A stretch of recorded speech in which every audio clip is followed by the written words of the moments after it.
T20 world cup में दुनियाई cricket का सबसे बड़ा टाकरा देखने के लिए शायकीन क्रिकेट का खिड़की तोड़ रश है। पाक भारत मैच के तमाम टिकटें फरोख्त हो गई हैं। रिवायती हरीफों के दरमियान हाई वोल्टेज टाकरा हाउसफुल स्टेडियम में होगा। गैर मुल्की मीडिया के मुताबिक मेगा इवेंट के पाक भारत टाकरे की टिकटें 82 ममालिक के शायकीन ने खरीदी। मेगा इवेंट के अब तक 5 लाख से ज़ायद टिकटें फरोख्त हो चुकी है। T20 वर्ल्ड कप का आगाज़ अगले माह 16 अक्टूबर से ऑस्ट्रेलिया में होगा। पाक भारत रिवायती हरीफों के दरमियान हाई वोल्टेज टाकरा 23 अक्टूबर को मेलबर्न में खेला जाएगा। अगर आपको हमारी ये वीडियो पसंद आई है तो लाइक पर क्लिक कीजिए।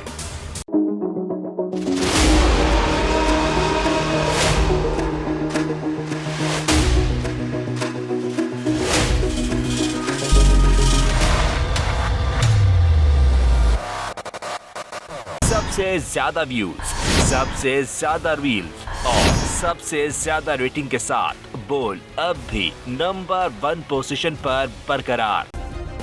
सब्सक्राइब करें और बेल दबाएं ताकि कोई खबर रह न जाए।